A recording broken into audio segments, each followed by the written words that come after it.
ಸ್ನೇಹಿತರೆ, ನಮ್ಮ ಒಂದು ಸನ್ ಡೈರೆಕ್ಟ್ DTH ತುಂಬಾ ದಿನಗಳವರೆಗೆ ಸ್ಟಾಪ್ ಇದ್ದು, ನಾವು ನಂತರದಲ್ಲಿ 5 ತಿಂಗಳು 6 ತಿಂಗಳು ಅಥವಾ 1 ವರ್ಷ ನಾವು ಈ ರೀತಿ ನಾವು ತುಂಬಾ ದಿನಗಳವರೆಗೆ ಸನ್ ಡೈರೆಕ್ಟ್ ಸೆಟಪ್ ಬಾಕ್ಸ್ನ ನಾವು ಸ್ಟಾಪ್ ಮಾಡಿಬಿಟ್ಟು ಅಥವಾ ನಾವು ಬಂದು ಇಟ್ಬಿಟ್ಟು ನಂತರದಲ್ಲಿ ನಾವು ಅದನ್ನ ಸ್ಟಾರ್ಟ್ ಮಾಡೋದಕ್ಕೆ ಹೋದಾಗ ಅದನ್ನ ರಿಚಾರ್ಜ್ ಮಾಡಿದ್ರು ಕೂಡ ಅದು ಸ್ಟಾರ್ಟ್ ಆಗಲಿಲ್ಲ ಅಂದ್ರೆ ನಾವು ಏನು ಮಾಡಬೇಕು ಅಂತ ನಾನು ಇವತ್ತು ಹೇಳ್ತೀನಿ. ಇಲ್ಲಿ ನಾವು ಏನು ಮಾಡಬೇಕಂದ್ರೆ ಇಲ್ಲಿ ರಿಫ್ರೆಶ್ ಮಾಡಬೇಕಾಗುತ್ತೆ. ಸನ್ ಡೈರೆಕ್ಟ್ ಸೆಟಪ್ ಬಾಕ್ಸ್ನ ಒಂದು ಸಾರಿ ಬಿಟ್ಟು 2 ಸಾರಿ ನಾವು ರಿಫ್ರೆಶ್ ಮಾಡೋದ್ರಿಂದ ಅದು ಆಟೋಮೆಟಿಕ್ಕಾಗಿ ಸ್ಟಾರ್ಟ್ ಆಗುತ್ತೆ.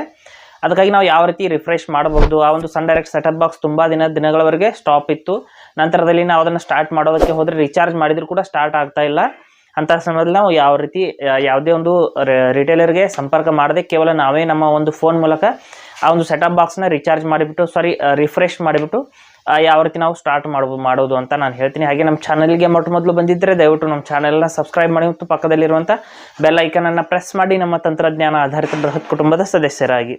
ಸ್ನೇಹಿತರೆ, ಮೊದಲು ಸನ್ ಡೈರೆಕ್ಟ್ನ ಒಂದು ಆ್ಯಪ್ನ ನೀವು ಇನ್ಸ್ಟಾಲ್ ಮಾಡ್ಕೋಬೇಕಾಗುತ್ತೆ. ಪ್ಲೇಸ್ಟೋರ್ನಲ್ಲಿ ನೀವು ಸನ್ ಡೈರೆಕ್ಟ್ ಅಂತ ಸರ್ಚ್ ಮಾಡಿದರೆ ಒಂದು ಆ್ಯಪ್ ಸಿಗುತ್ತೆ. ಆ ಒಂದು ಆ್ಯಪ್ನ ನೀವು ಇನ್ಸ್ಟಾಲ್ ಮಾಡ್ಕೋಬೇಕಾಗುತ್ತೆ. ಇನ್ಸ್ಟಾಲ್ ಮಾಡಿಬಿಟ್ಟು ಅದನ್ನು ಲಾಗಿನ್ ಮಾಡಬೇಕು. ನಿಮ್ಮ ಒಂದು ಕಸ್ಟಮರ್ ID ಅಥವಾ ನಿಮ್ಮ ಒಂದು ಏನು ಒಂದು ಸೆಟಪ್ ಬಾಕ್ಸ್ನ ಒಂದು ಸ್ಮಾರ್ಟ್ ಕಾರ್ಡ್ ನಂಬರ್ ಇರುತ್ತೆ ಅಥವಾ ನಿಮ್ಮ ಒಂದು ರಿಜಿಸ್ಟರ್ಡ್ ಮೊಬೈಲ್ ನಂಬರ್ ಮೂಲಕನೂ ಕೂಡ ಅಲ್ಲಿ ಲಾಗಿನ್ ಮಾಡಬಹುದು.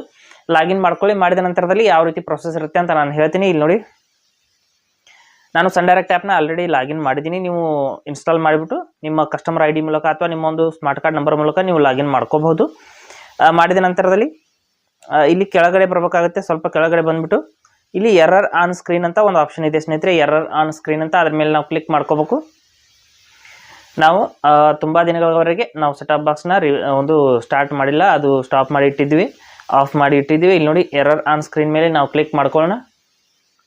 ಕ್ಲಿಕ್ ಮಾಡಿದ ನಂತರದಲ್ಲಿ ಇಲ್ಲಿ ಸೆಲೆಕ್ಟ್ ಯುವರ್ ಎರರ್ ಅಂದರೆ ನಿಮ್ಮ ಒಂದು ಎರರ್ನ ಸೆಲೆಕ್ಟ್ ಮಾಡ್ಕೊಳ್ಳಿ, ಯಾವ ರೀತಿ ತೊಂದರೆ ಬರ್ತಾ ಇದೆ ಅಂತ. ಇಲ್ಲಿ ಆಲ್ ಚಾನಲ್ ಅಂತ ಸೆಲೆಕ್ಟ್ ಮಾಡ್ಕೋಬೇಕಾಗುತ್ತೆ. ಆಲ್ ಚಾನಲ್ ಅಂತ ಸೆಲೆಕ್ಟ್ ಮಾಡಿಬಿಟ್ಟು ಇಲ್ಲಿ ಸಬ್ಮಿಟ್ ಅಂತ ಕ್ಲಿಕ್ ಮಾಡ್ಕೊಳ್ಳಿ. ಸಬ್ಮಿಟ್ ಅಂತ ಕ್ಲಿಕ್ ಮಾಡಿದ ನಂತರದಲ್ಲಿ ಅದಕ್ಕೆ ಆ ಒಂದು ರಿಫ್ರೆಶ್ನ ಒಂದು ಪ್ರೊಸೆಸ್ ಅನ್ನೋದು ಸ್ಟಾರ್ಟ್ ಆಗುತ್ತೆ. ಅದಕ್ಕಾಗಿ ಏನೇನು ಕಂಡೀಷನ್ ಇದೆ ನಾನು ಹೇಳ್ತೀನಿ ನೋಡಿ. ಇಲ್ಲಿ ಮೊದಲು make sure that you select the valid error code, ಅಂದರೆ ನಾವು ಸೆಲೆಕ್ಟ್ ಮಾಡಿದ್ದೀವಿ. Keep your setup box turned on before using the troubleshooter. We recommend watching channel 302 number ಚಾನಲನ್ನು ನಾವು 180 ಸೆಕೆಂಡ್ವರೆಗೆ ನೀವು ವಾಚ್ ಮಾಡಬೇಕು ಅಂತ ಹೇಳ್ತಾ ಇದೆ. ಅಂದರೆ 300 ನಿಮ್ಮ ಒಂದು ಸನ್ ಡೈರೆಕ್ಟ್ನ ಒಂದು ಸೆಟಪ್ ಬಾಕ್ಸ್ನಲ್ಲಿ 302 ನಂಬರ್ ಚಾನಲ್ನ ಪ್ಲೇ ಮಾಡಬೇಕು. ಮಾಡಿಬಿಟ್ಟು ಒಂದು 180ರಿಂದ 200 ಸೆಕೆಂಡ್ ಅಂದರೆ 3 ರಿಂದ 4 ನಿಮಿಷದವರೆಗೆ ಅದನ್ನು ಕಂಟಿನ್ಯೂ ರನ್ ಇರಬೇಕು. ಇಟ್ಬಿಟ್ಟು ನಂತರದಲ್ಲಿ ನೀವು ರಿಫ್ರೆಶ್ ಮಾಡಿ ಅಂತ ಹೇಳ್ತಾ ಇದೆ. ಅಂದರೆ ನಾನೀಗ ಏನು ರಿಫ್ರೆಶ್ ಮಾಡುವಂಥ ಪ್ರೊಸೆಸ್ನ ಹೇಳಿದೆ, ಇದನ್ನು ನೀವು ನಿಮ್ಮ ಸೆಟಪ್ ಬಾಕ್ಸ್ನ ಆನ್ ಇಟ್ಕೊಂಡೇ ಮಾಡಬೇಕಾಗುತ್ತೆ.